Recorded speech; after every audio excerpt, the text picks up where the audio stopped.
Vamos a suponer que este es el tubo existente de la toma de agua que está podrido. Entonces yo voy a lijar el tubo, voy a meter esta pieza aquí, le meto la junta,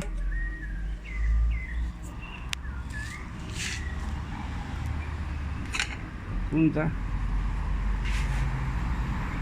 empujo todo lo más que pueda, así. Luego